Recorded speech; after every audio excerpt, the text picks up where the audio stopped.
Chapter number 3, Chemical Reactions and Equations.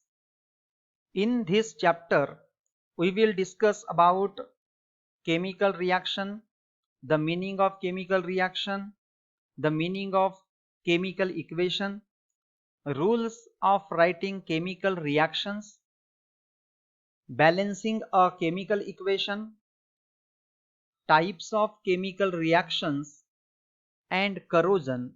These points we will discuss in detail in our videos. In our surrounding, many changes are taking place. Some changes are permanent changes, while some changes are the temporary changes. Mainly, the changes which are taking place in our surrounding are classified as chemical change and physical change. In this topic, we will discuss about the chemical change and physical change. Chemical change. During chemical change or chemical reaction, the composition of matter changes. Chemical change is permanent in nature. The new substances are formed in chemical change, and these new substances which are formed during chemical change, they are called as product. These products, they have totally different properties than the reactants. Examples of chemical change are cooking of food. Number 2, conversion of milk into curd. Number 3, ripening of fruits.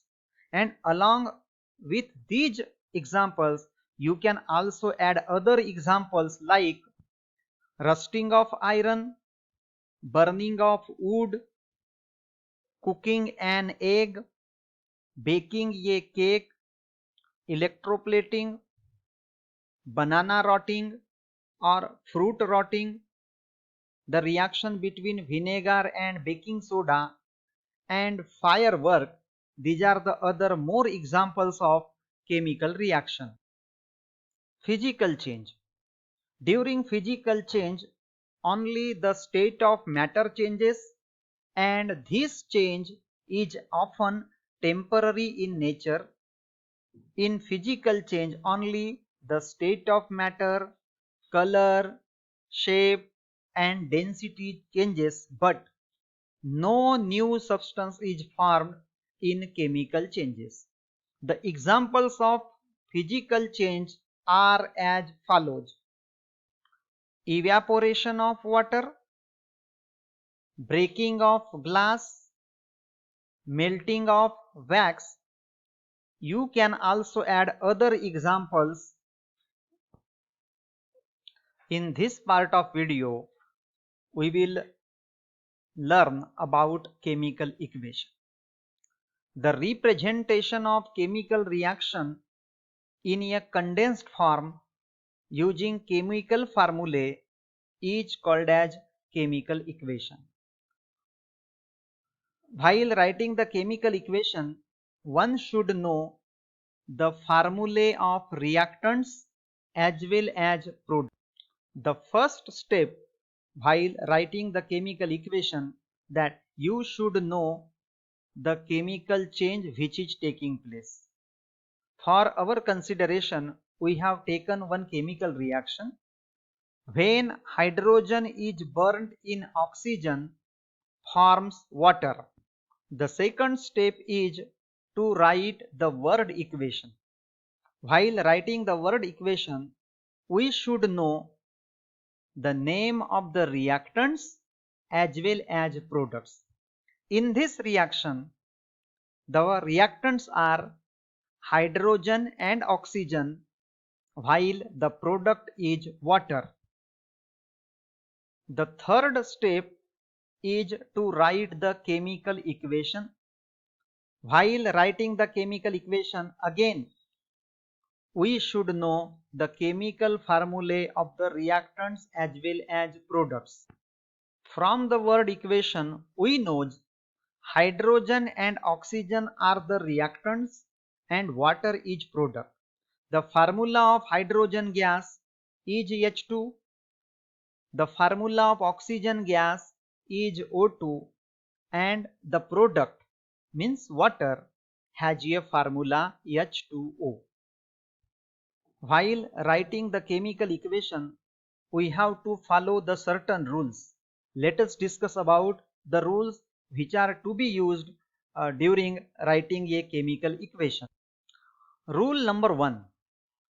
While writing a chemical equation, reactants are written on the left hand side while the products are written on the right hand side.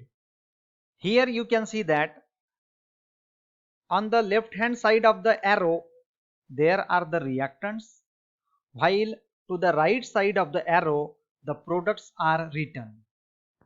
Rule number 2.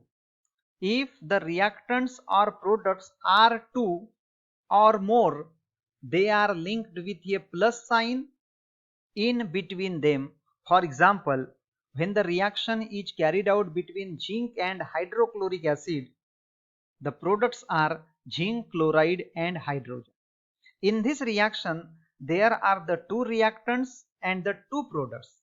The reactants are zinc and hydrochloric acid, while the products are zinc chloride and hydrogen. So that's why these two reactants, they are linked with each other by placing positive sign between them or plus sign between them, while the products zinc chloride and hydrogen, they are linked with a plus sign.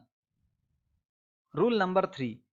To make the chemical equation more informative, the gaseous, liquid and solid states of reactants and products are indicated by writing the letters G, L and S respectively in the brackets. Here G stands for gaseous state, L stands for liquid state and S stands for solid state.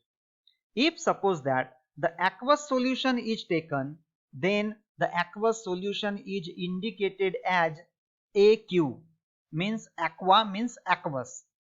For example, when the reaction between copper sulfate and zinc is carried out, the zinc sulfate and copper is displaced. In this reaction, the copper sulfate is in a solution state, that's why aqueous. Zinc is in solid state.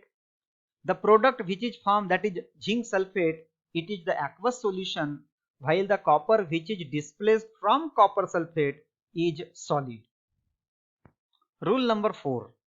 If the product is gaseous, sometimes instead of G, sometimes it is indicated by an arrow pointing upward, and if precipitate is formed, it is indicated by an arrow pointing downward. Upward direction arrow shows gaseous product, while the downward direction arrow shows the precipitate is formed. Let us look in this example. When calcium carbonate is strongly heated, it decomposes to give calcium oxide and carbon dioxide gas is evolved. In this reaction, instead of writing G, we have indicated the arrow which is pointing upward uh, near the carbon dioxide. It means the carbon dioxide gas is formed or evolved. Take another example. When the aqueous solution of silver nitrate is reacted with aqueous solution of sodium chloride, the white PPT of silver chloride and aqueous solution of sodium nitrate is formed.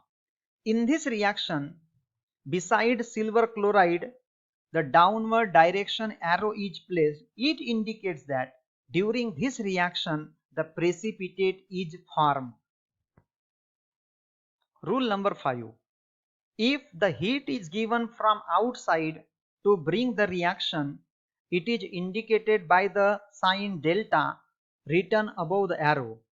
Some reactions are to be carried out by supplying heat. If the heat is not supplied externally, the reaction cannot take place. Let us look at the example of decomposition of calcium carbonate. The decomposition of calcium carbonate is carried out by heating it. So that's why on this arrow a delta sign is placed. This delta sign indicates that the heat is supplied from the outside to carry out this reaction. The next rule is that the conditions like temperature, pressure, catalyst, etc. are indicated below or above the arrow indicating the direction of the reaction. There are some reactions in which we have to mention the specific temperature, specific pressure, as well as in some reactions the catalyst is used. Take the example of hydrogenation of vegetable oil. When hydrogen gas is passed through vegetable oil in the presence of a nickel catalyst, Vanaspati ghee is formed. In this case, we are using nickel as a catalyst. That's why the position of nickel catalyst is placed on the arrow to indicate the catalyst is used. In the next video, we will discuss about how to balance the chemical equation.